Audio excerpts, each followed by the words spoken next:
اعوذ باللہ من الشیطان الرجیم بسم اللہ الرحمن الرحیم۔ عزیزان ایمان، سابقہ 2 اتوار مسلسل درس کا ناغہ رہا۔ 23 کے اتوار کو تو موسم کی خرابی کی وجہ سے درس ہو نہیں سکا تھا۔ 30 کے اتوار کو درس کا خصوصی موضوع تھا عید میلاد النبی صلی اللہ علیہ وسلم کی تقریب سعید میں، اس لیے تجدید یادداشت کے لیے خاص طور پہ یہ عرض کر دوں کہ سورہ النحل کا عمودی موضوع، مرکزی نقطہ قرآن کریم کا معاشی نظام ہے، اور اس نظام کی بنیاد اس ایمان پر ہے، جیسا کہ آیت 53 میں کہا گیا ہے کہ وَمَا بِكُم مِّن نِّعْمَةٍ فَمِنَ اللَّهِ۔ یہ ہے وہ ایمان اس جماعت کا جو اس نظام کی اقامت کے لیے کھڑی ہوتی ہے۔ ایمان اس کا یہ ہے کہ جو نعمت بھی یہاں میسر ہے وہ میری نہ اپنی پیدا کردہ ہے، نہ زر خرید ہے، نہ وراثت میں آ سکتی ہے، وہ میری ملکیت نہیں ہے، وہ خدا کی طرف سے ملتی ہے۔ اب ہمارے ہاں یہ لفظ نعمت تو عام سامان رزق کے لیے نہیں لاتا، اور نعمت تو بہت بڑی سی چیز ہوتی ہے، لیکن عربی زبان میں تو یہ لفظ بڑا ہی وسیع ہے، تو ہر قسم کے سامان زندگی اور جس میں شادابیاں اور سرفرازیاں دونوں آ جاتی ہیں، ان تمام کے لیے یہ ایک جامع اصطلاح ہے عربی زبان کے اندر۔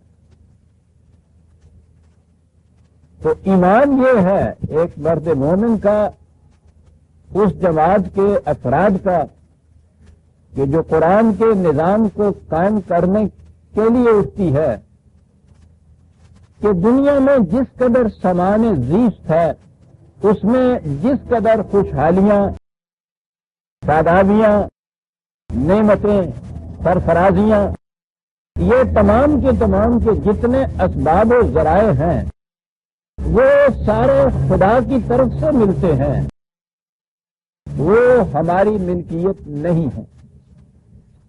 تو پہلی چیز تو قرآن نے بنیادی طور پر یہ کہی، اس کے بعد یہ کہا اس نے آیت 71 میں کہ یہ تو اسباب و ذرائع رزق ہیں، ان میں سے رزق حاصل کرنے کی صلاحیت یا انسان کی ذاتی قابلیت اور استعداد یہ مختلف افراد میں مختلف ہوتی ہے، اور کہا کہ یہیں سے باطل نظام کی بنیاد پڑتی ہے۔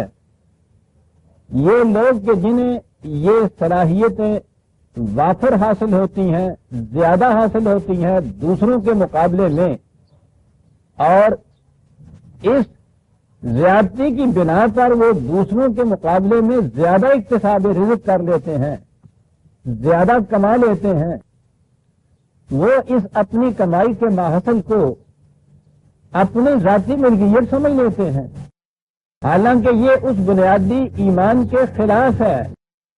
ان کی محنت تو اپنی ہے، لیکن یہ ذرائع رزق کے اور یہ صلاحیتیں جو ان کے اندر تھیں یہ ان کی اپنی نہیں، ایمان ان کا یہی تھا کہ یہ خدا کی طرف سے ہے، لیکن یہ انہیں اپنی ذاتی ملکیت سمجھ کر یہ کہتے ہیں کہ ہم ان میں سے زائدہ ضرورت چیز کو دوسروں کی ضروریات پورا کرنے کے لیے کیوں دے دیں۔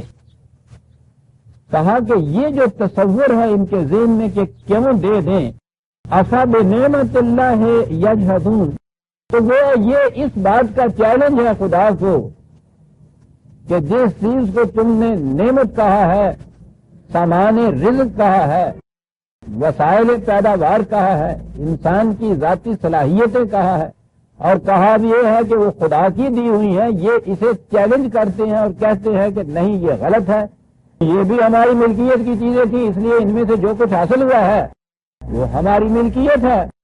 کہا یہ چیلنج ہے خدا کو، اور اسی کا نام اس نے یہ کہا ہے کہ افا بالباطل یؤمنون وبنعمت اللہ ہم یکفرون۔ ہماری دی ہوئی یہ جتنی بھی نعمتیں ہیں ان کی اس طرح سے ناسپاس گزاری، انہیں اپنی ملکیت سمجھ کر ان کے ماحصل کو اپنی ہی ملک قرار دے دینا، کہا کہ یہ چیز ان نعمتوں کا انکار ہے اور یہ ایمان باطل پر ایمان ہے۔ آپ دیکھیے یہاں میں نے کہا تھا اس دن بھی کہ ہم تو جب ایمان کہتے ہیں تو وہ ایمان کا ایک ہی مفہوم ہوتا ہے، یعنی بہرحال اللہ پر ایمان، حق پر ایمان، دوسری شک ہوتی نہیں۔ وہ قرآن کہتا ہے کہ نہیں یہ بات غلط ہے، یہ جو اس سے متضاد نظریہ حیات رکھتے ہیں یا متضاد نظام معیشت دنیا میں قائم کرنا چاہتے ہیں جسے نظام سرمایہ داری کہتے ہیں، وہ بھی ایک ایمان پر مبنی ہوتا ہے، اور وہ ایمان ان کا یہ ہوتا ہے کہ نہیں یہ ہماری اپنی ذاتی ملکیں ہیں۔ یہ ایمان بالباطل ہے، ایمان بالحق نہیں ہے۔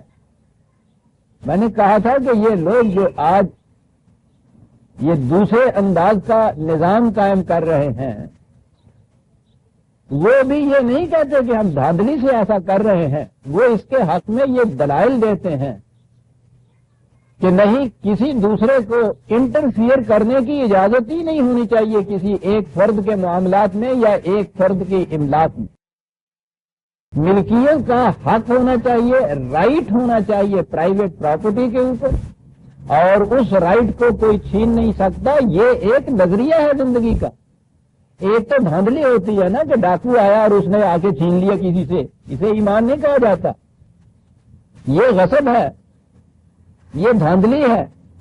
ایمان یہ ہے کہ نظریہ یہ بیان کیا جائے کہ نہیں، صحیح نظریہ یہ ہے کہ کسی کی ملکیت کے اندر کوئی دوسرا انٹرفیئر نہیں کر سکتا، مداخلت نہیں کر سکتا۔ یہ ہے نظریہ نظام سرمایہ داری کا، اور وہ اس کو بطور آئیڈیالوجی کے اپنے سامنے رکھتے ہیں، ان کا ایمان ہوتا ہے اس کے اوپر۔ تو قرآن کہتا ہے کہ یہ دو قسم کی آئیڈیالوجیز ہیں جن کے اندر آپس میں جن میں ٹکراؤ ہوتا رہتا ہے، اور یہ جو ہے آئیڈیالوجی کہ پہلے مال یا روپے کو اپنی ذاتی ملکیت تصور کرنا، اور پھر انویسٹمنٹ یا روپے کی بنا پہ اور روپیہ دوسروں کا حاصل کرتے چلے جانا، یہ ہے نا کیپیٹلسٹک سسٹم کے کیپٹل ارن کرتا ہے اس میں۔ اب اس میں صلاحیتیں وغیرہ بھی ختم ہو گئی بات، وہ کتنا بدھو کیوں نہ ہو اپنی انویسٹمنٹ کہیں کر دے، اب اس کے بعد وہ کتنے ہی قابل لوگ وہاں کیوں نہ ملازم ہوں، اس کے زیر تابع کیوں نہ ہوں، ان کی محنت کا محاصل یہ گھر بیٹھا لیے چلا جا رہا ہے، جائے گا کیپٹل کے زور پر۔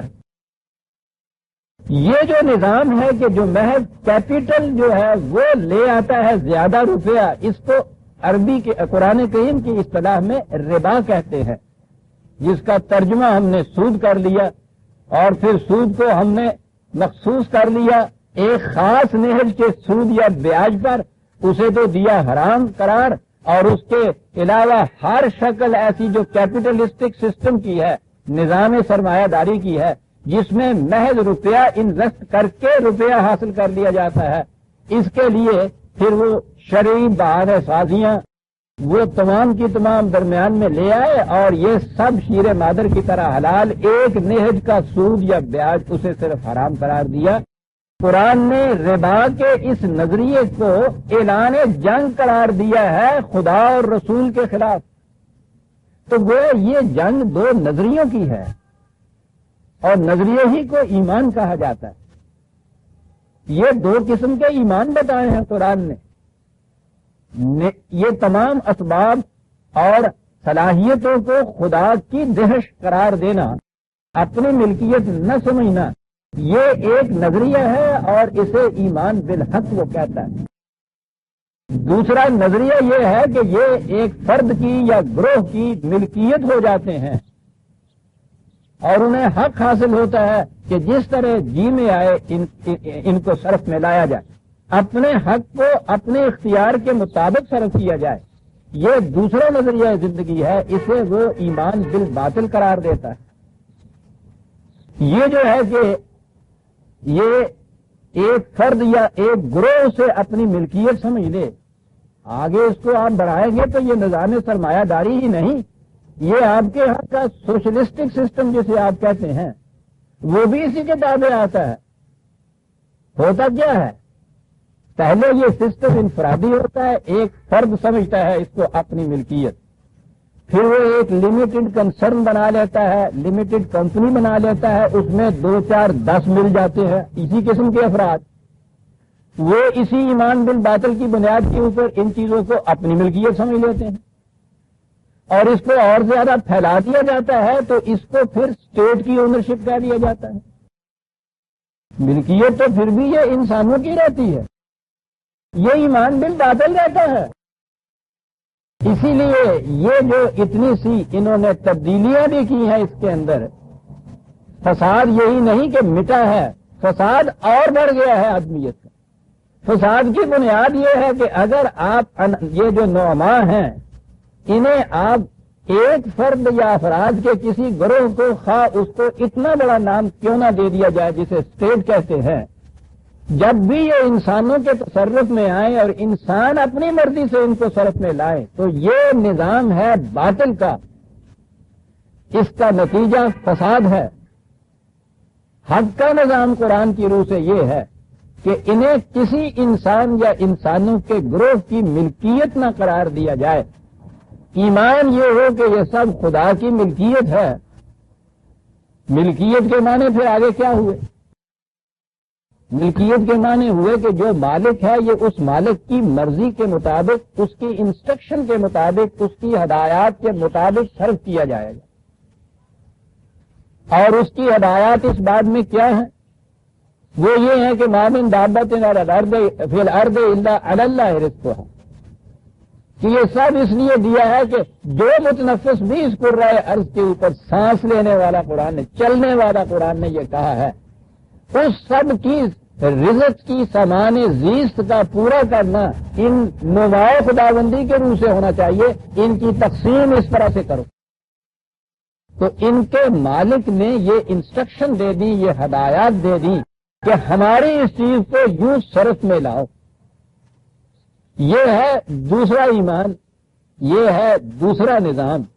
یہ دو نظام ہیں جن کا ٹکراؤ چلا آ رہا ہے شروع سے۔ مفاد پرست گروہ، ان کو نام انہوں نے کچھ کیوں نہ رکھ لیا ہو اپنا، لیکن نظریہ ان کا یہی تھا۔ اور اس کے مقابل میں وحی کی روح سے جو نظریہ دیا گیا پہلے دن سے آج تک وہ یہی تھا کہ یہ جس قدر بھی سامان رزق ہے دنیا میں اور انسانوں کی اپنی صلاحیتیں جنہیں وہ کہتا ہے انسانی صلاحیتیں، یہ خدا کی عطا کردہ ہے، اس لیے یہ کسی کی ملکیت میں نہیں جا سکتی۔ بس انہیں خدا کی دی ہوئی ہدایات کے مطابق صرف میں لانا چاہیے، اور ہدایت یہ ہے کہ یہ پوری نو انسان بلکہ کتنے جاندار ہیں یہ ان کی نشو و نما کے ذریعے کے لیے صرف کرنی چاہیے۔ یہ ہوا دوسرا نظام، یہ ہوا نمائے خداوندی پر صحیح ایمان، یہ ہوا ایمان بالحق۔ اس میں فقہی منہ شگافیاں، فتوے بازیاں، دلائل اور مباحث اور مناظرے ان کی گنجائش کوئی نہیں ہے۔ یہ دو متضاد نظریات حیات ہیں، دو الگ الگ نظام ہیں جو ایک دوسرے کی ضد ہیں، یہ اکٹھے ہو نہیں سکتے، کسی تعویل کے ذریعے سے اکٹھے نہیں ہو سکتے۔ یہ تھا جو کچھ چلا آ رہا تھا۔ یہ آیت 73 تھی جو میں نے کہا، 72 میں، 77 میں یہ کہا کہ یہ لوگ جو باطل نظام کو قائم کیے ہوئے ہیں، اور باطل کے اس نظام کی جڑیں تو بظاہر بڑی ہی گہرائی میں ہوتی ہیں نا، جس کو نظام سرمایہ داری کہا جاتا ہے، یعنی ساری دنیا کی دولت کو سمیٹ کے چند ہاتھوں کے اندر دے دینا۔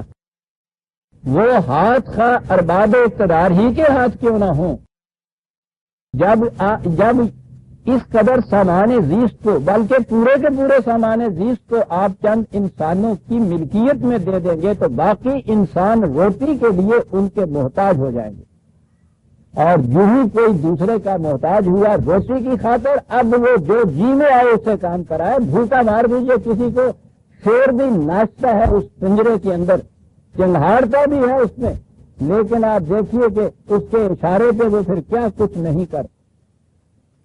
آنکھیں شیراں را کند روبہ مزاج، احتیاج ہو احتیاج ہو احتیاج۔ یہ ہے ایک ٹیکنیک جو چلی آ رہی ہے، یعنی وہ جو حوث اقتدار ہے اصل میں تو وہ اس کی تسکین کرنا چاہتے ہیں، اور اس کا ذریعہ یہ ہے کہ روٹی کے ذرائع پہ اپنا قبضہ، اپنی ملکیت رکھی جائے، دوسروں کو بھوکا مار دیا جائے، اور پھر انہیں اپنے اختیار کے مطابق ان سے کام لیا جائے، ان پہ حکم چلایا جائے، انہیں محکوم بنایا جائے۔ اور بدترین شکل اس کی جو ہے یہ نظام ہے جسے آپ، یہ روس کا سوشلسٹک سسٹم جسے دنیا میں یہ کہا جاتا ہے، یعنی کلہم ذرائع رزق جو ہیں وہ چند افراد کے قبضے میں آ جاتے ہیں، جسے فریب دینے کے لیے اسٹیٹ کا اقتدار کہا جاتا ہے۔ میں نے جیسا کہ پچھلے کنونشن میں کہہ چکا ہوں، وہ اسٹیٹ کا نظریہ بڑا ہی فریب دہ نظریہ ہے، اسٹیٹ کا وجود ہی کوئی نہیں ہوتا، وہ چند ارباب اقتدار ہوتے ہیں پیچھے بیٹھے ہوئے جو اپنے فیصلے کرتے ہیں، اپنا حکم چلاتے ہیں، نام اس کو اسٹیٹ کا دیا ہوا ہے۔ یہ ہے وہ نظام، جتنا زیادہ اس میں رزق کے ذرائع جتنے زیادہ انسانوں کے قبضے میں آتے چلے جائیں گے، اتنی ہی محتاجی بڑھتی چلی جائے گی دوسرے انسانوں کی، اور اتنے ہی وہ زیادہ محکوم ہوتے چلے جائیں گے۔ یہ جس قدر باقی افراد جو ہے اسی ملک کی رعایا، اسی ملک کی رہنے والے، وہیں کی قوم جس قدر زیادہ شدت سے محکومیت کے شکنجے میں ان ممالک کے اندر یہ عوام جکڑے ہوئے ہوتے ہیں، نظام سرمایہ داری میں بھی یہ صورت نہیں تھی۔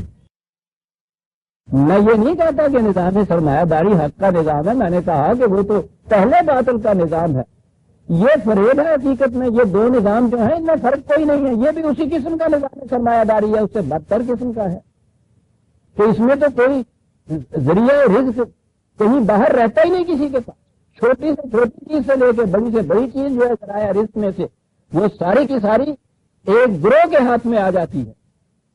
اس لیے یہ حیث جو ہے پہلی حیث سے زیادہ محکومیت کی حیث ہے۔ اسی لیے جیسا میں نے کہا تھا کہ اس سے فساد مٹتا نہیں، فساد بڑھتا ہے اس سے۔ اس میں باقی افراد کی مرضی رہتی کچھ نہیں ہے بیچاروں کی، آزادی سلب ہو جاتی ہے یکساں۔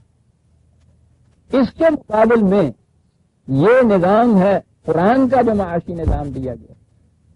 ہمارے ہاں جب یہ کہا جاتا ہے کہ قرآن کا نظام سرمایہ داری کے خلاف ہے تو فوراً اس کے بعد ذہن میں یہ آتا ہے، بلکہ ایکسپلائٹ کرنے والے کہتے ہیں کہ یہ سرمایہ داری کے خلاف ہے اس لیے یہ سوشلزم کے حق میں ہے۔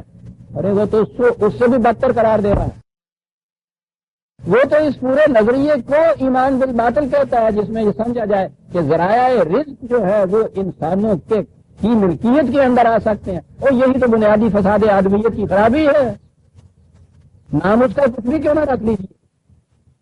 اور یہاں سے یہ بات سمجھ میں آئی جو ہم کہتے ہیں، جو کہا جاتا ہے کہ یہ صرف صحیح ایمان ہے جو صحیح نظام قائم کر سکتا ہے دنیا میں۔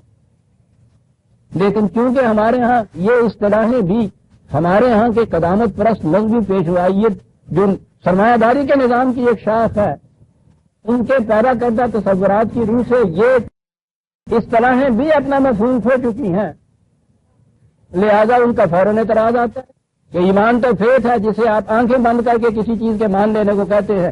یہ دور جو ہے تاریکی کا، وہ اسے تاریکی کا دور کہیں گے نا، جس میں عقل و فکر و بصیرت اور علم و غور و فکر کو کوئی گنجائش ہی نہیں ہے، یہ دور لگ چکا ہے۔ اب فکری آزادی کا دور آ گیا ہے۔ وہ جب یہ کہتے ہیں تو گویا ایمان کو انہوں نے خارج کر دیا، ایمان خارج ہوا تو خدا تو پہلے خارج ہو گیا۔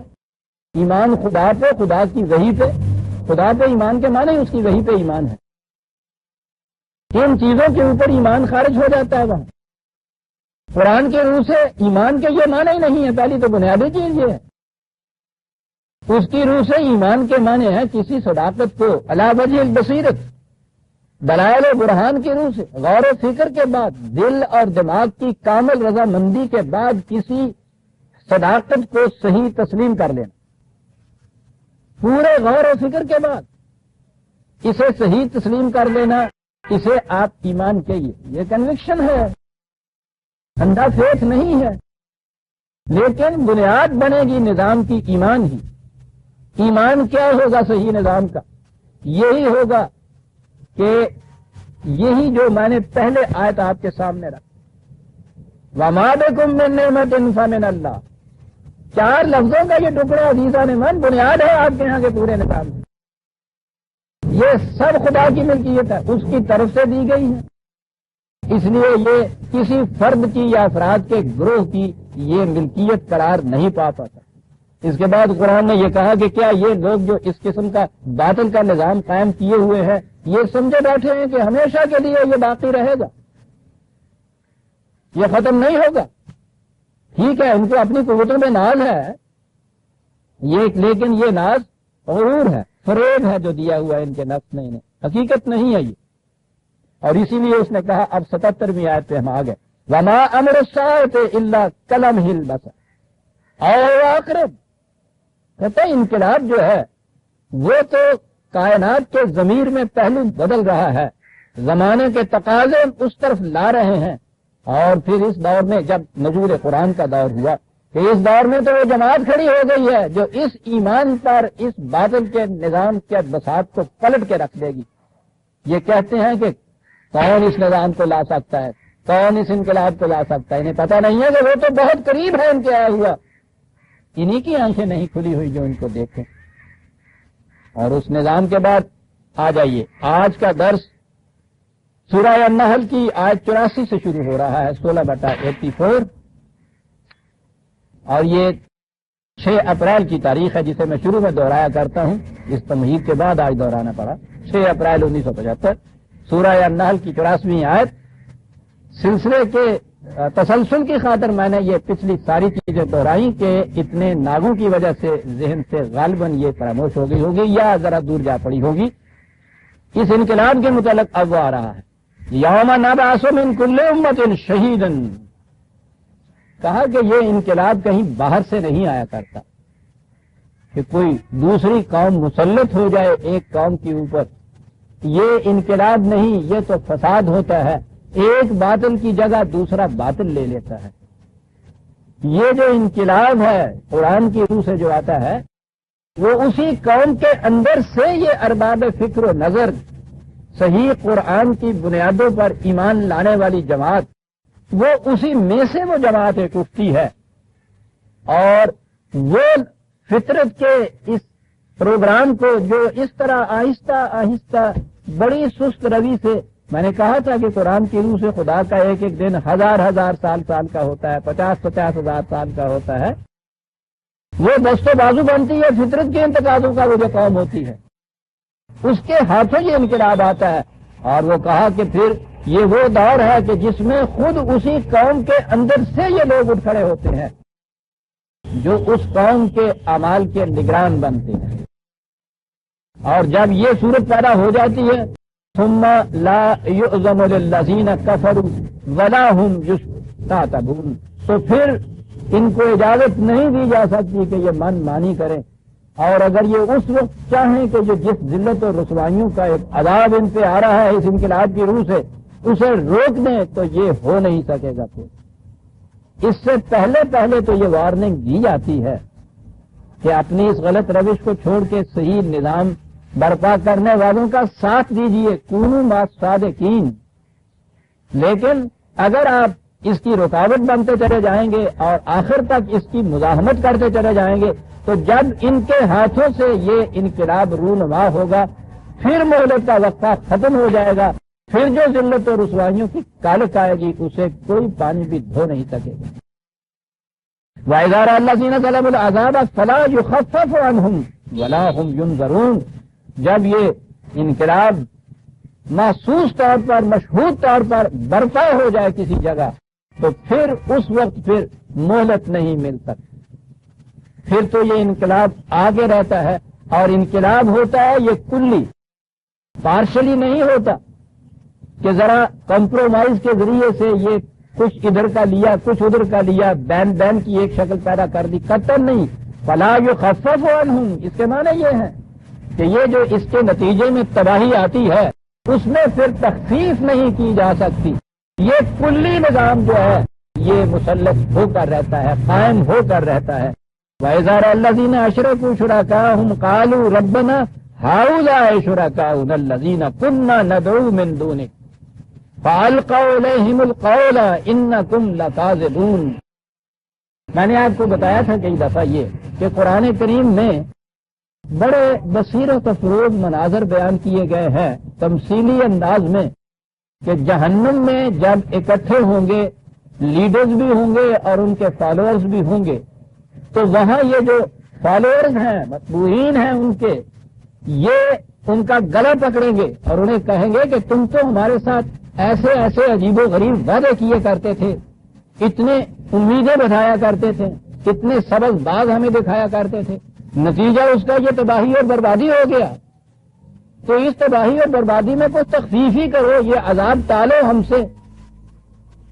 وہ اس کے مقابلے میں ان سے کہیں گے کہ ہم نے کیا کر دیا، ہمارے پاس تو ان کی قوت تھی، تم خود ہی اس چیز کے اوپر آمادہ تھے، ہم نے آواز دی تم پیچھے لگ گئے، بلکہ تم نے ہمیں فریب میں مبتلا کر دیا کہ ہم دھوکہ کھا گئے اس بات سے کہ ہم بڑی قوتوں کے مالک ہیں۔ وہ قوت تو ہماری قوت ہی نہیں، وہ تو تم تھے، لہذا اس جہنم کے ذمہ دار تو تم ہو، ہم نہیں ہیں۔ اور وہ خدا سے فریاد کریں گے، یا اللہ یہ دیکھیے یہ آپ بھی گمراہی میں رہے اور ہمیں بھی انہوں نے گمراہی میں رکھا، انہیں دوہرا عذاب دیجیے۔ اور جواب ملے گا کہ ہاں دوہرا عذاب تو ملے گا انہیں اس بنا پر کہ یہ خود گمراہ تھے، تمہیں گمراہ تم کہتے ہو کیا، اور تمہیں بھی دوہرا عذاب ملے گا کہ تمہیں بھی تو ہم نے آنکھیں دی تھی دیکھنے کے لیے، وہ دیکھا نہیں، اور دوسرا عذاب اس لیے کہ ان کی اس گمراہی کا باعث تمہاری طاقت تو بنی تھی، تم پیچھے زندہ باد نہ کہتے تو ان کی حیثیت کیا تھی۔ عجیب و غریب کتاب ہے صاحب۔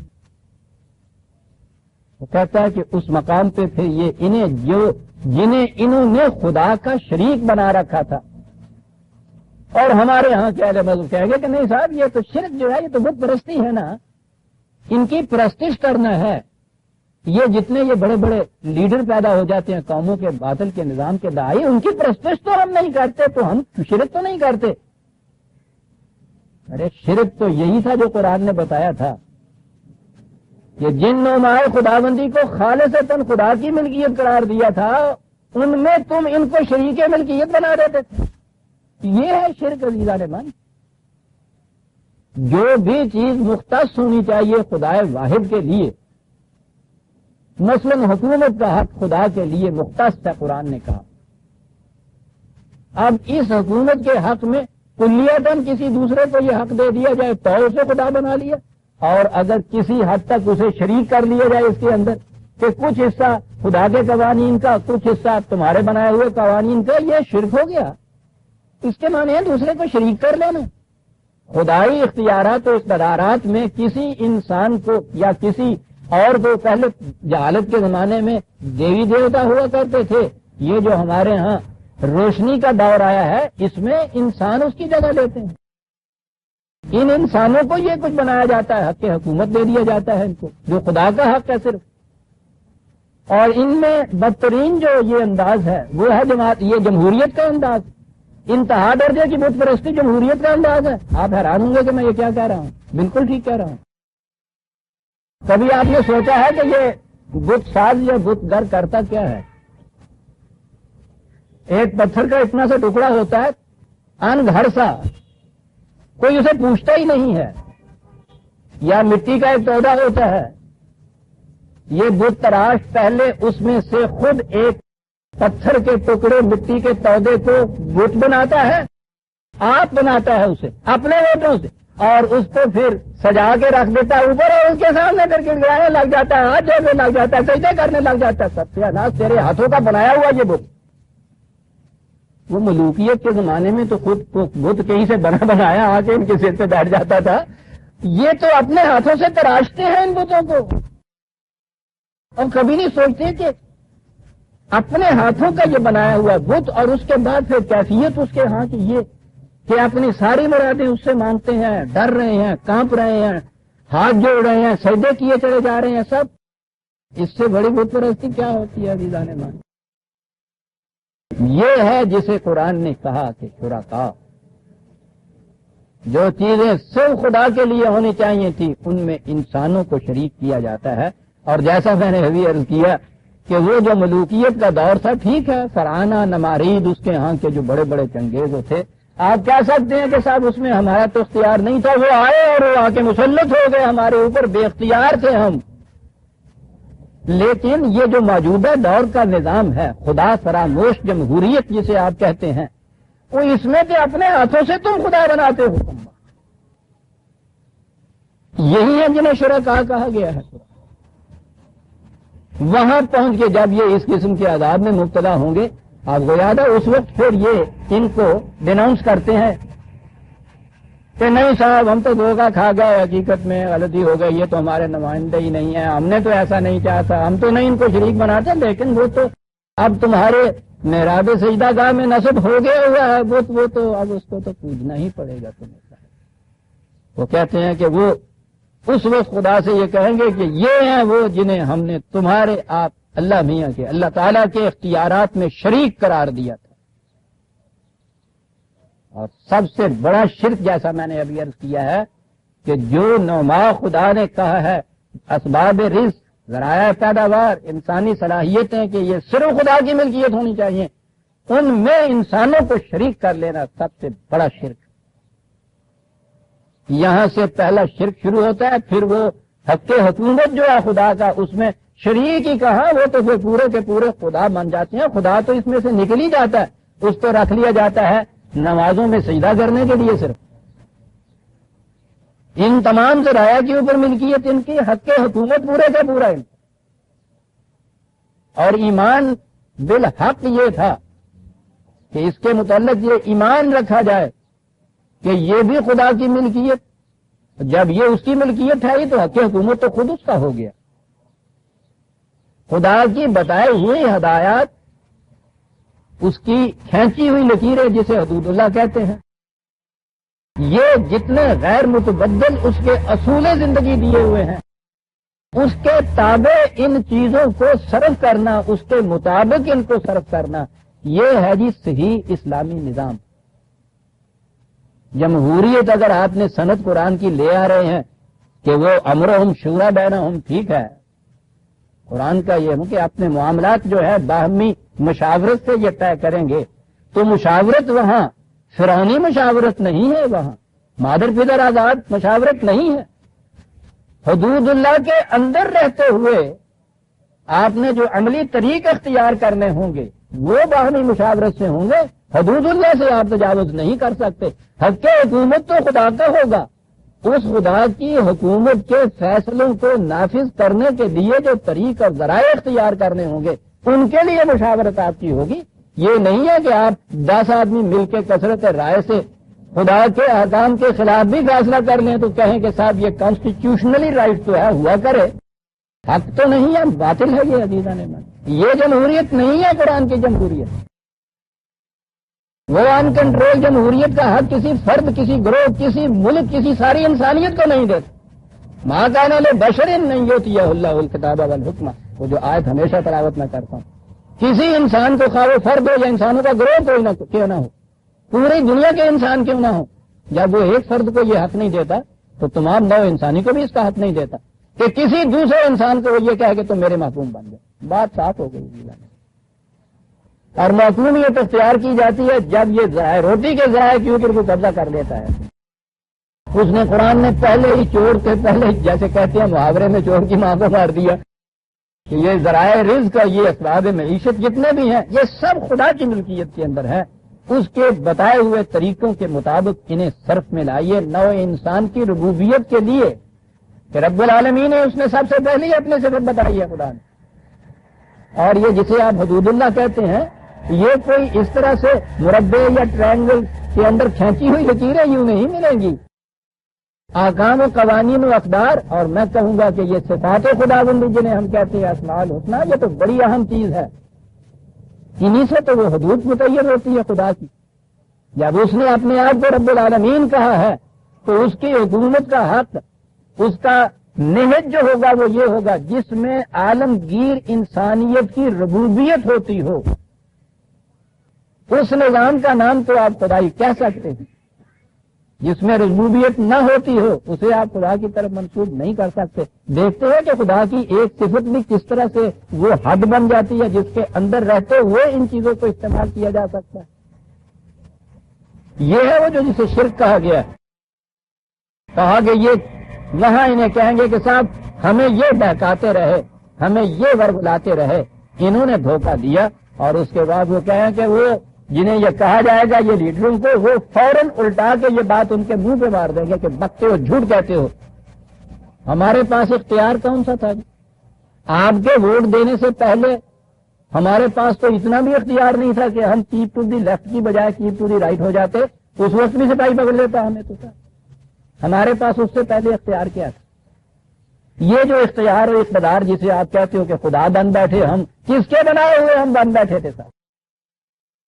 بت کو بھی خدا اس کا سجدہ کرنے والا ہی تو بناتا ہے۔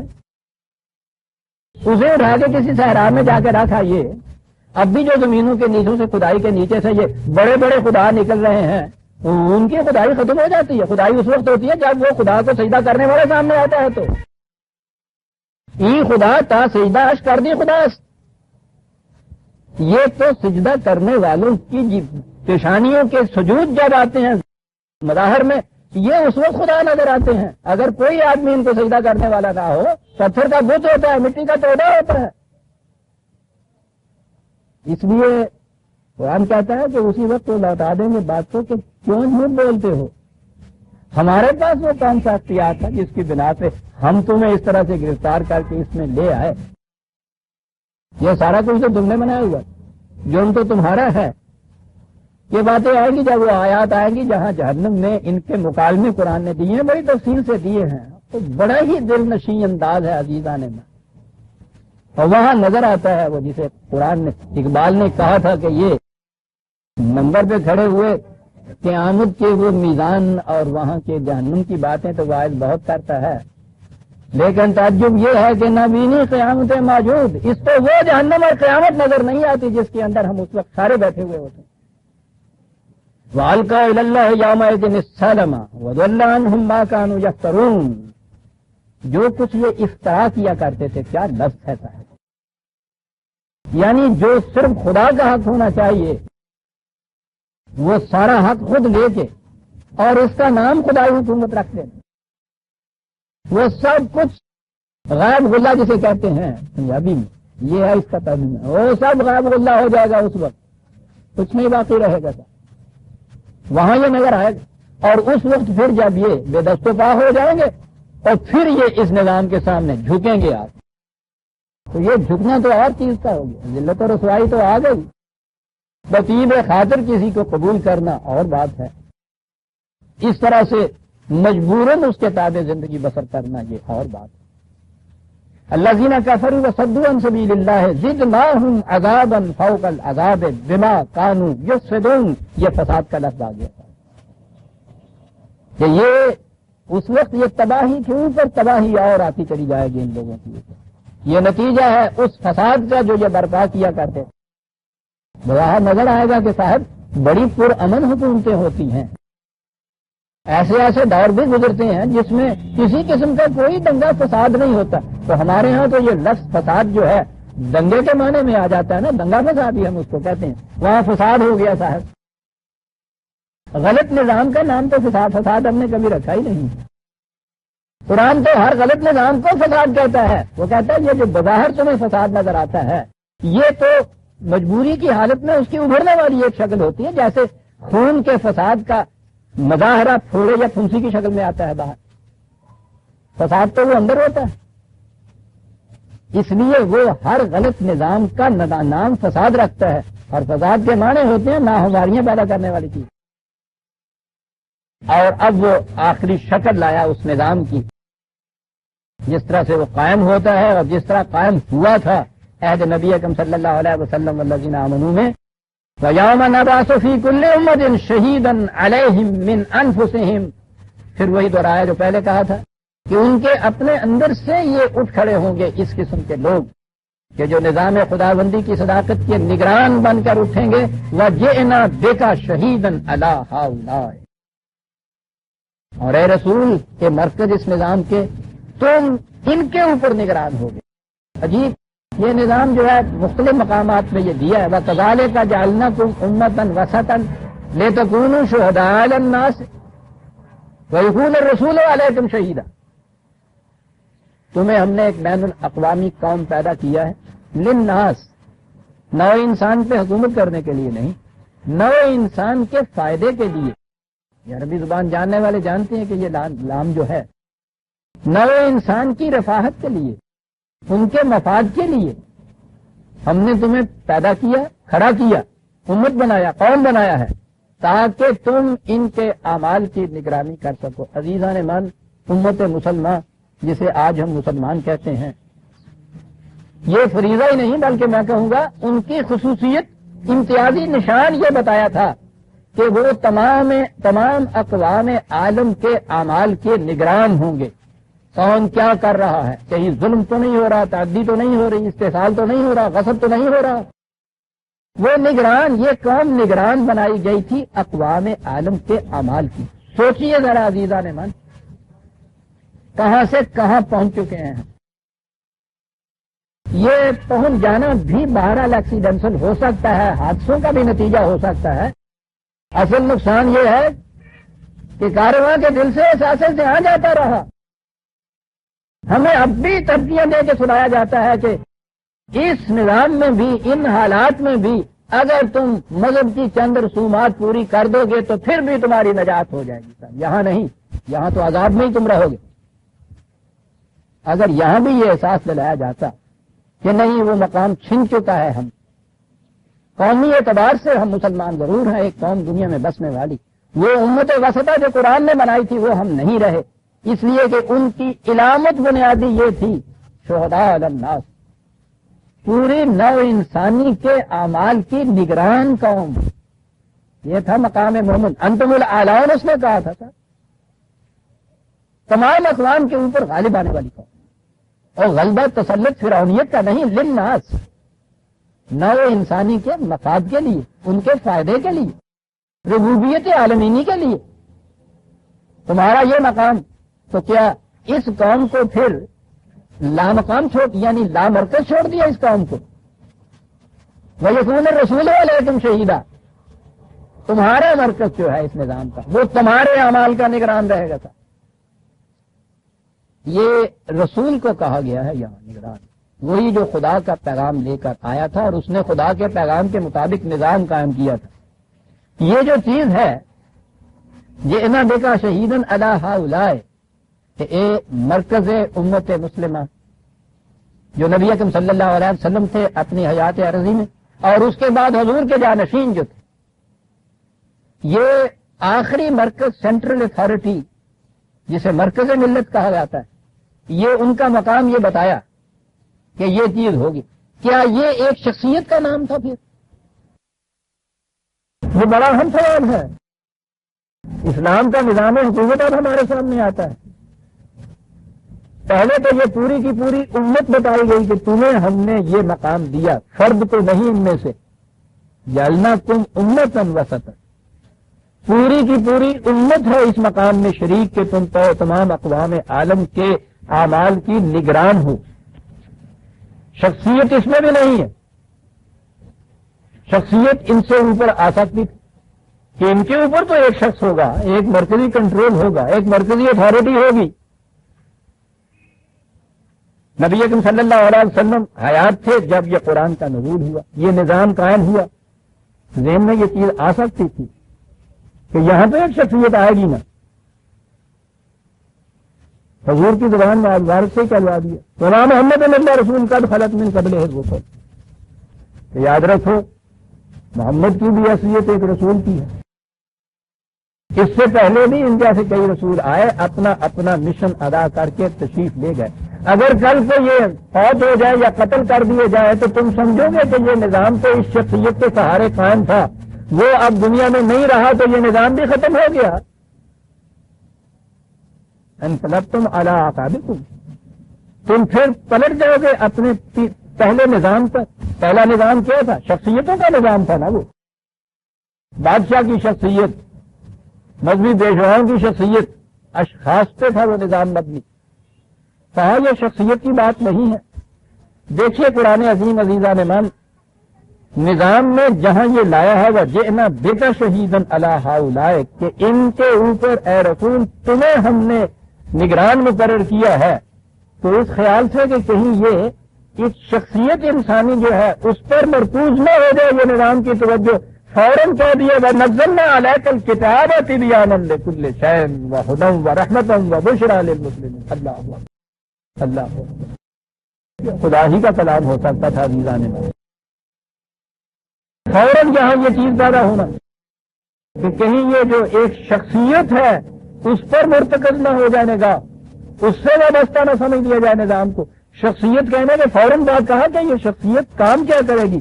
اے رسول ہم نے یہ کتاب تیری طرف نازل کر دی، تبیانا لکل شیء، دین سے متعلق جو معاملات بھی ہیں ان کو یہ واضح طور پہ بیان کر دیتے، وضاحت سے ابھار کر نکھار کر، ان میں ابہام نہیں ہے، بیان کر دیتی. وہدن رہنمائی کرنے والی ہے، راستہ دکھانے والی ہے، قندیل رہبانے والی ہے. ورحمتن ان کی صلاحیتوں کی نشو و نما کرنے والی ہے. وبشرا اور صحیح منزل کی نشاندہی کر کے ان کو بشارت دینے والی ہے کہ وہ آئی لے وہ آئی دلے ناصبور صبح. بشرا یہ تو سارے نو انسان کی طرف کتاب ہے، لیکن یہ ہدایت اور رحمت اور بشرا کن کے لیے ہے؟ للمسلمین، جو اس کے سامنے سر تسلیم خم کرتی ہے قوم، ان کے لیے یہ کچھ بنتی ہے. کیا کہتی ہے یہ کتاب؟ یوں تو یہ پوری کی پوری کتاب ہی ان ہدایات کا مرتبہ اور مجموعہ ہے، لیکن اس مقام پہ اس کے چند اصولی اقدار جو تھیں وہ بیان کی کہ یہ کتاب کیا کہتی ہے، کہ تمہیں کیا بنایا ہے، کیا کرنے کے لیے بنایا ہے. ان اللہ یامر بالعدل والاحسان. اس نظام کی بڑی نمایاں سی چند ابھری ہوئی خصوصیات کا یہاں ذکر کیا. آپ دیکھیے گا کس طرح سے کڑی در کڑی بات چلی آ رہی. نظام کی بنیاد اس ایمان پر کہ تمام ذرائع رزق، وسائل زیست، انسان کی ذاتی صلاحیتیں اور استعداد یہ کسی فرد یا افراد کے گروہ کی ملکیت نہیں ہے، یہ من اللہ خدا کی طرف سے. آگے بتایا کہ پھر ان کا محصل جو ہے، جو کچھ حاصل ہوگا ان سے، وہ اس لیے ہے کہ یہ جو لوگ اپنی محنت صلاحیتیں سے اتنا پیدا نہیں کر سکتے جو ان کی اور ان کے بچوں کی ضروریات کے لیے کافی ہو جائے، یہ سارا ان کی ربوبیت کے لیے کھلا ہونا چاہیے. یہ چیز پیدا کر. جب اس طرح سے ذرائع رزق پہ کسی کا کنٹرول ذاتی نہ رہا، ملکیت نہ رہی، تو معقومیت کا سوال اٹھ گیا. معقومیت کے معنی یہ معنی نہیں ہے کہ اب کوئی ایسا نظام حکومت بھی نہیں تمہارے ہاں رہے گا. نظام رہے گا، اس نظام میں ایک قوم ہوگی اس نظام خداوندی کی ضامن جو دوسری اقوام عالم کے اعمال پہ نگران ہوگی. یہ ٹھیک ہے، میں یہی بات عرض کر دوں، قرآن کی روح سے قرآنی نظام کی حامل قوم دوسری قوموں پہ چڑھائی کر کر کے ان کے معاملات میں یوں ہی نہیں دخل دیتی پھرے گی، ان کو مسلط نہیں کرے گی، جول عرضی نہیں ہوگی، اپنی بادشاہت وہاں قائم نہیں کرے گی. یہ تو سوال ہی نہیں ہے. لیکن پھر یہ نگرانی کیسے کرے گی؟ نگرانی یہ کرے گی کہ جہاں سے آواز اٹھے گی کسی مظلوم کی کہ مجھ پہ ظلم ہو رہا ہے، میرا کوئی حامی و ناصر نہیں ہے، یہ اس مظلوم کی حمایت کے لیے اٹھے گی، ظالم کے ہاتھ پہ پکڑے گی، مظلوم کو وہاں سے نجات دلائے گی. یہ ہے جو نگرانی کرے گی یہ کام باقیوں کا. اور اس کام کے اوپر ان کی مرکزی اتھارٹی، سینٹرل اتھارٹی ہے، وہ اس کے اعمال کی نگرانی کرے گی کہ یہ اپنا فریضہ ادا کر رہے ہیں یا نہیں. اور اس کے لیے کیا جائے گا؟ یامر بالعدل والاحسان. عدل اور احسان یہ بنیادی گوشے ہیں عزیزان مان آپ کے سارے نظام. عدل تو یہ مانے کہ کسی کا حق جو ہے اس کو غصب نہ کر دیا جائے، حق یہ نہیں کہ جسے وہ اپنا حق سمجھتا ہے، جسے کوئی حکومت اس کا حق تسلیم کرتی ہے۔ حق وہ حق ہے جسے خدا اس کا حق قرار دیتا ہے۔ اور یاد رکھیے یہ حقوق جسے آپ کہتے ہیں، ہمارے ہاں یہ دو اصطلاحیں عام رائج ہو چکی ہوئی ہیں، حقوق اللہ اور حقوق العباد صاحب، اللہ کے حقوق اور بندوں کے حقوق، اور پھر اس میں حقوق اللہ کو تو بڑی اہمیت دی جاتی ہے۔ وہ اس لیے کہ وہ اللہ تو سامنے ہوتا نہیں، جو اپنا حق مانگے وہ اس کے جو نمائندے بنے بیٹھے ہیں وہ ان کو سب کچھ مل جاتا ہے نا، وہ اس لیے اس کو اہمیت دی جاتی ہے۔ قرآن کریم میں عزیزان من یہ دو اصطلاحیں نہیں ہیں، حقوق اللہ کا تو ذکر ہی نہیں، سارے قرآن میں یہ ٹرم ہی کہیں نہیں آئی۔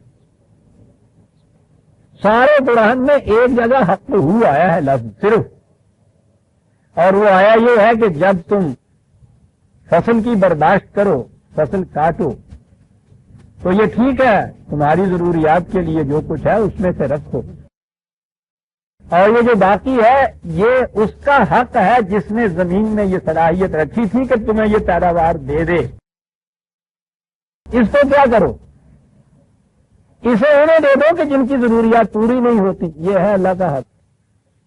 بس ویسے دیکھا جائے تو وہ جس کی ملکیت ہے سارا حق ہی اس کا ہے، لیکن حقوق اللہ کے متعلق یہ کہنا کہ یہ نماز، روزہ، حج، زکوٰۃ یہ حقوق اللہ ہے، ادھر حقوق العباد ہے، یہ سارے ہی حقوق العباد ہی ہیں۔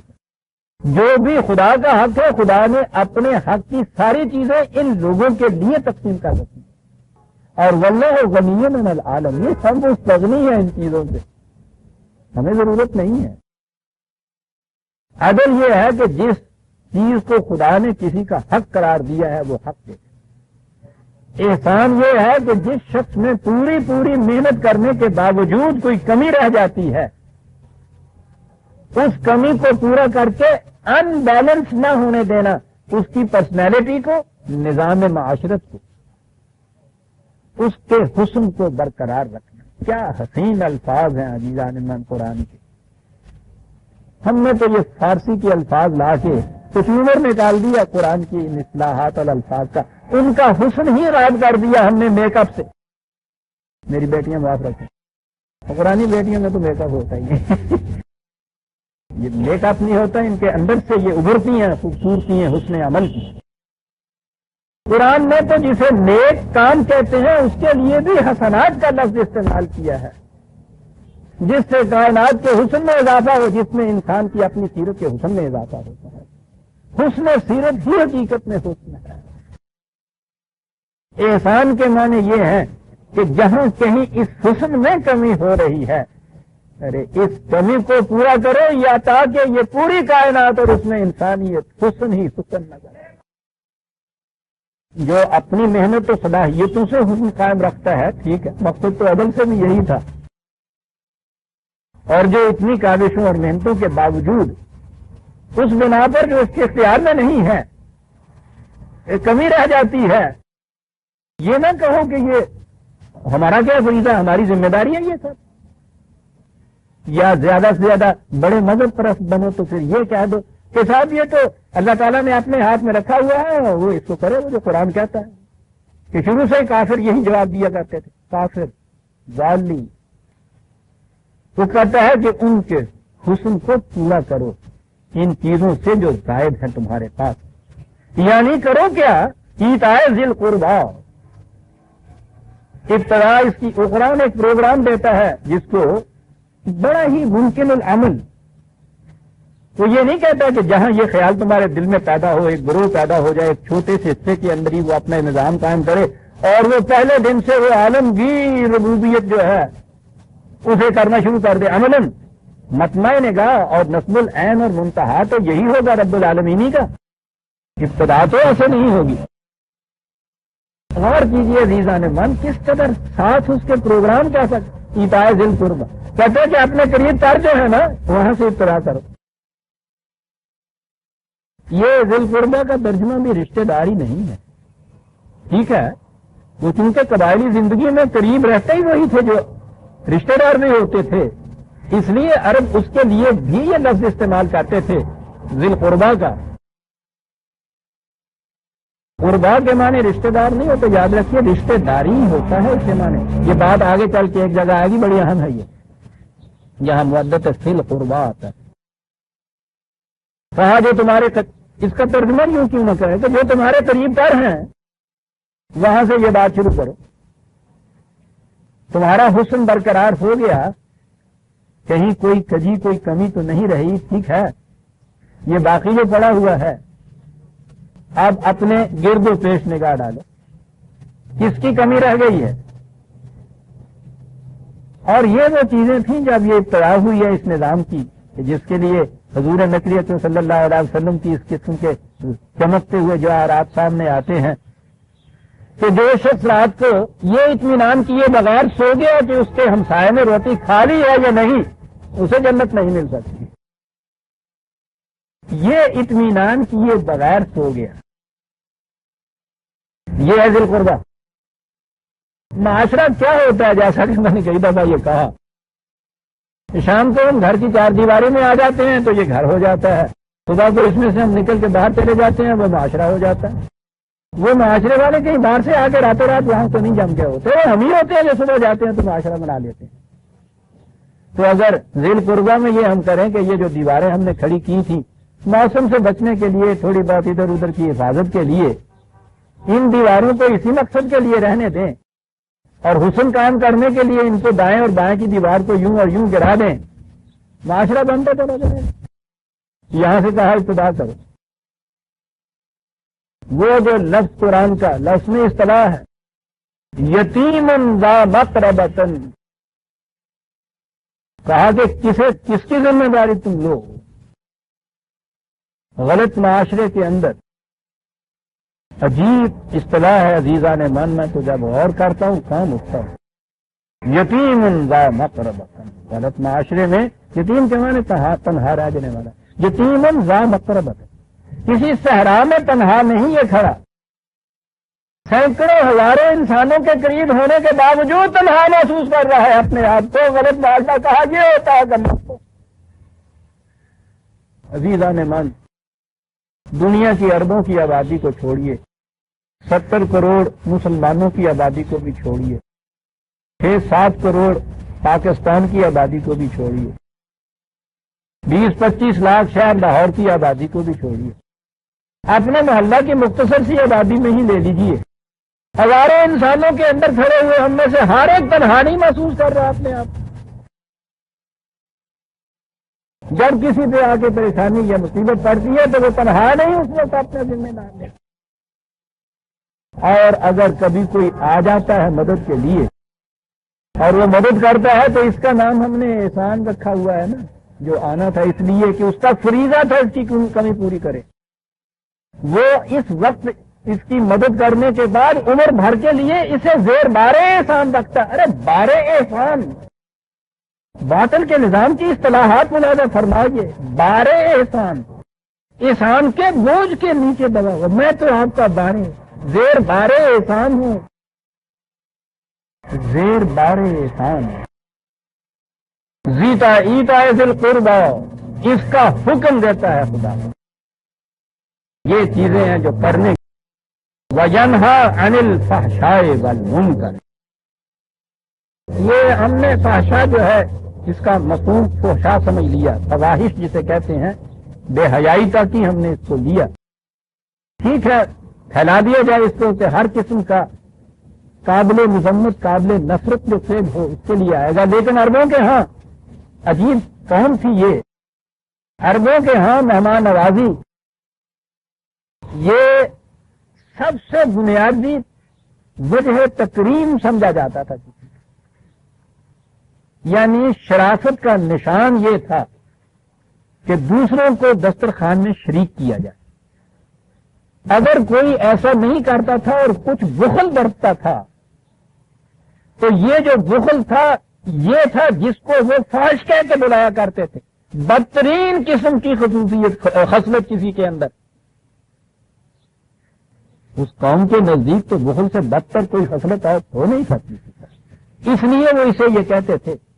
اب ہمارے ہاں جب نظام ہی بخل کے اوپر آیا, بخل کے معنی ہے نا اپنی ذات کے لیے سب کچھ سمیٹ لینا, دوسرے کو دینا تو خیرات کے طور پہ دینا، زیر بار احسان رکھنے کے لیے.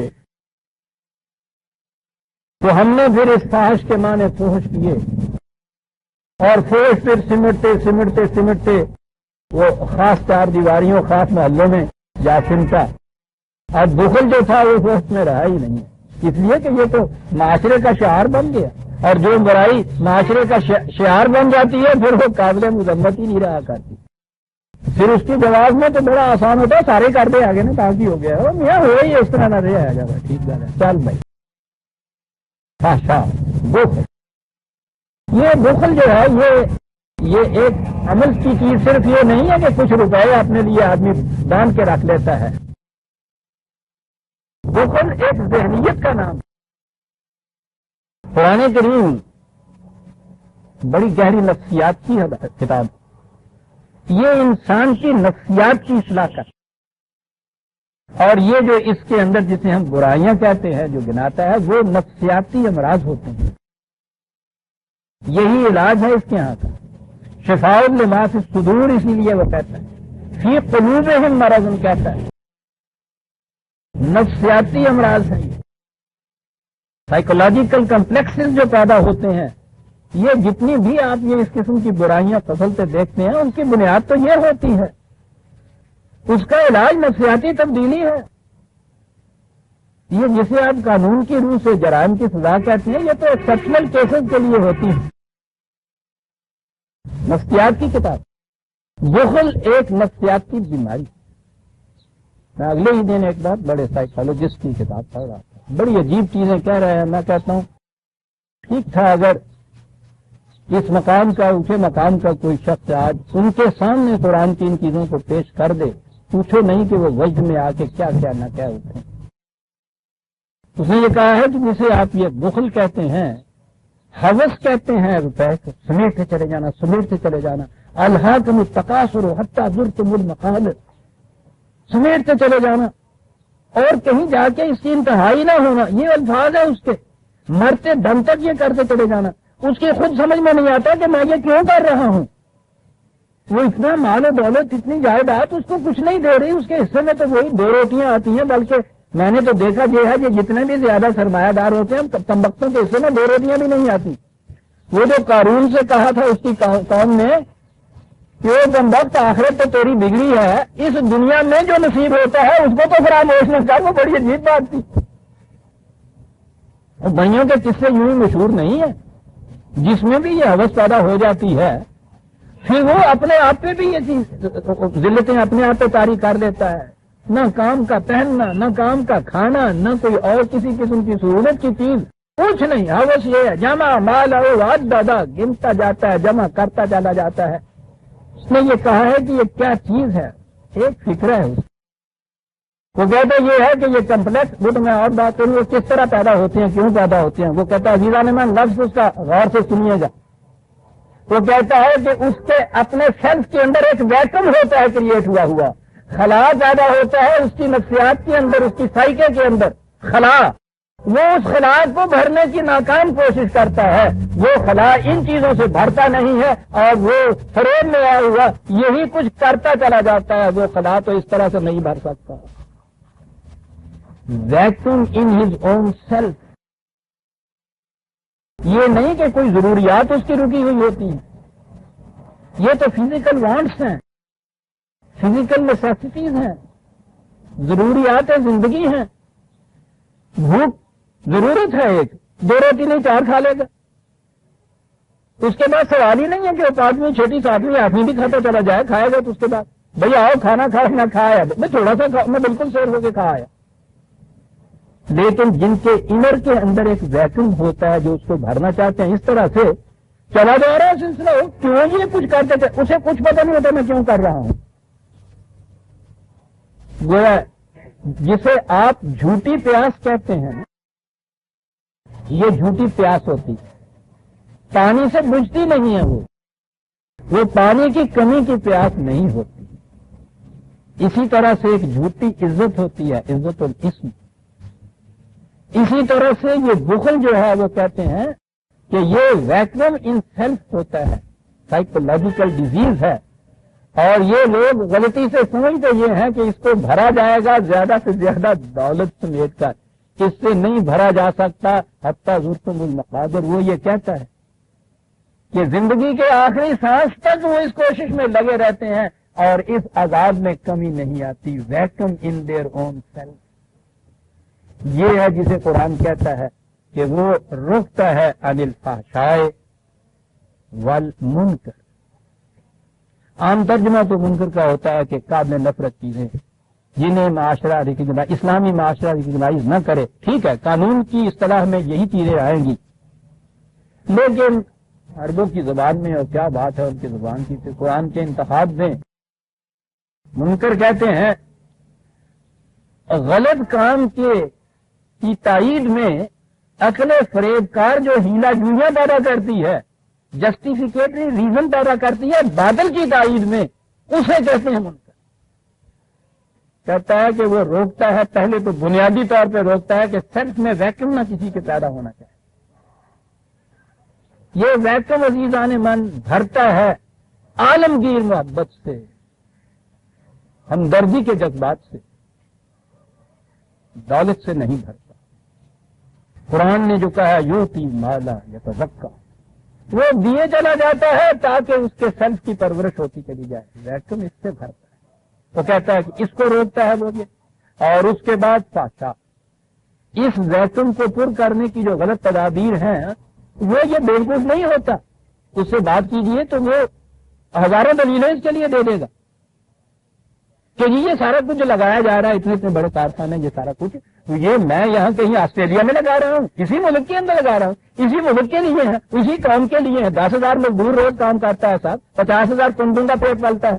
یہ منکر، ٹھیک ہے، تم نے سونے سے پہلے اطمینان کر لیا تھا کہ جتنا ایک مزدور کو دیتے ہو اس میں اس کا اور اس کے بال بچوں کا پیٹ بھرتا ہے، کیونکہ وہ ان کے تقاضوں کا تو کوئی انتہا ہی نہیں ہے، دیے چلے جاؤ یہ اور مانگتے چلے جائیں گے۔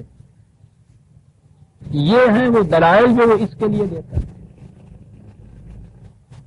یہ انتہا اس لیے نہیں ہے کہ وہ تفاوت دیکھتے ہیں تم میں اور اپنے آپ میں، وہ دیکھتے ہیں کہ تم بھی اپنی ضرورتوں کے مطابق نہیں رکھ رہے۔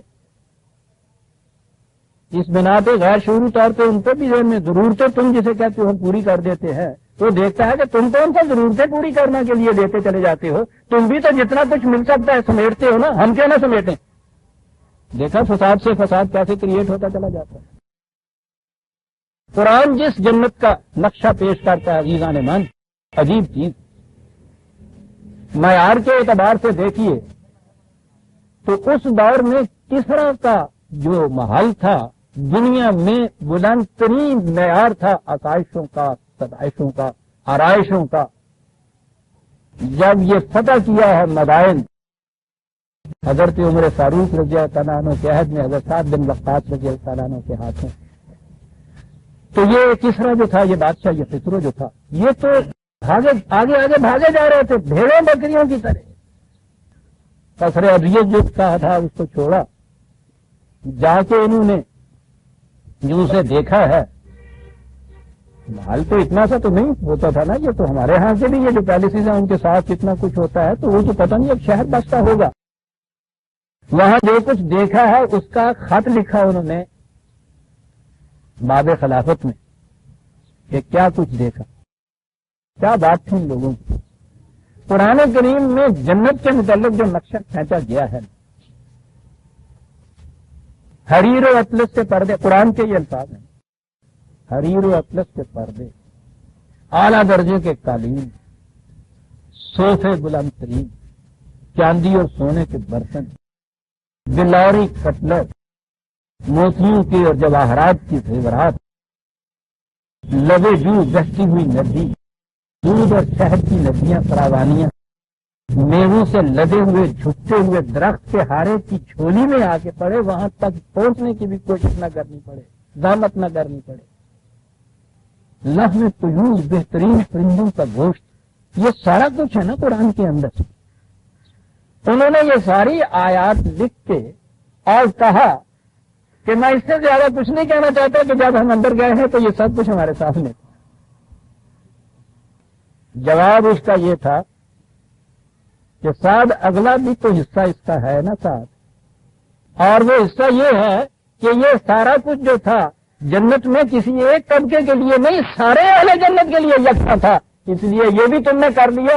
اس نے جواب دیا کہ میں نے یہ بھی کر لیا ہے، میرے سپاہی کو بھی وہی کچھ کھانے کو ملتا ہے جو سعد کو ملتا ہے۔ آپ نے کہا کہ یہ ہے جنت، یہ تھا وہ نظام، افسانے نہیں عزیزان من، غیروں کی لکھی ہوئی تاریخیں ہیں۔ یہ تھا ان کے سامنے فحشاء کو مٹانے کا، منکر کو مٹانے کا طریق جو تھا۔ یہ ہے اگلا فکر قرآن کی یہ چیز کہ یہ جتنا کچھ ہم نے گنایا ہے وہ یہ نہیں ہے کہ وہ صرف دال روٹی سب کو یکساں طور پہ ملتی جائے، اس کا نام مساوات رکھا جائے۔ یہ جو اس قسم کی مساوات ہے یہ تو لکھپت رائے کی جیل کے اندر ملتی ہے آپ، اور اب اس دور میں تو وہاں بھی طبقات ہے جو کلاسز بنی ہوئی ہیں، یعنی وہاں باہر ایک امیر آدمی بھی چوری کرتا ہے، غریب بھی چوری کرتا ہے، چوری کے جرم میں یکساں سزا ملتی ہے۔ وہ اندر جاتا ہے تو وہاں اس کو 1 لاکھ مل رہی ہوتی ہے، اس سے وہاں بھی سی ملتی ہے۔ میرے تو ہمارے شاہ بتا دونوں چور وہ خڑا بڑا چور سی۔ عزیزان من کبھی اس پہ بھی آپ نے غور کیا کہ جہنم میں کوئی کلاسز نہیں قرآن نے بتائی؟ مجرم ہے، کلاسز کیا؟ اور جنت کی جتنی نماں ہیں اس میں کہیں یہ نہیں ہے کہ فلاں طبقے کو ملے گی اور فلاں طبقے کو دال روٹی صرف ملے گی۔ اگر ابتدا دال روٹی سے ہوتی ہے سب کو دال روٹی ملے گی، سب کو ملے گی، اور دال روٹی ہی معیار کبریٰ نہیں ہوگا۔ معیار کبریٰ وہ ہوگا جو جنت کا بتایا قرآن میں، پردے بھی حریروں تک اثرت میں ہوں گے۔ ٹھیک ہے، کون اس کو حرام قرار دیتا ہے؟ قرآن کہتا ہے، لیکن حرام یہ اس وقت ہو جاتے ہیں کہ جب ایک طبقے کو تو یہ ملے اور دوسرے کو تاٹ بھی نہ ملے سردی کے اندر، پھر وہ حریر اطلق حرام ہو جاتا ہے۔ عزیزان من، یہ تھے اس کے حرام ہونے کی وجہ، اس کو تو بھلا دیا گیا۔ یہ ہے منکر جسٹیفیکیٹری ریزن، ہیلا کار کا تو کیا ہے، جس بات کے لیے چاہیے وہ 100 دلیلیں آپ کو وہاں پہنچا دے گا۔ والباغی، روکتا کس چیز سے ہے؟ حدود سے تجاوز نہیں کرنا۔ یعظکم لعلکم تذکرون، وہ یہ چیزیں تمہارے سامنے بیان کرتا، نصیحتیں تم کرتا ہے تاکہ تم اصل حقیقت کو ہر وقت سامنے رکھو۔ کیا اصل حقیقت تھی؟ وما بکم بنعمۃ من اللہ، جو بھی زندگی کی نعمت ہے ہماری یا کسی انسان کی ذاتی ملکیت نہیں ہے، وہ خدا کی ملکیت ہے، اور نو انسان کی ربوبیت کے لیے کھلی ہوئی رہنی چاہیے۔ وہ جنت اسی دنیا کی جنت نہیں ہے، آخرت کی جنت، اسی دنیا کے اندر اس جنت کا نقشہ جو ہے یہ قائم ہوگا، اور جس کی جنت اس دنیا میں قائم ہوگی وہی اخروی جنت کا بھی مستحق ہوگا۔ من کان فی ہذہ اعمی فہو فی الآخرۃ اعمی، یہاں کا اندھا تو وہاں کا بھی اندھا ہی ہوگا۔ سورہ النحل کی آیت 90 تک ہم آ گئے۔ یہ جو کہا تھا کہ خدا یہ کرنے کا حکم دیتا ہے، یعنی اس معاشرے میں، اس نظام اسلامی میں یہ ہوگا، 2-3 چیزیں ابھی ہمارے سامنے آئی ہیں، اس کی باقی چیزیں جو ہیں یہ اگلی آیت میں آئیں گی۔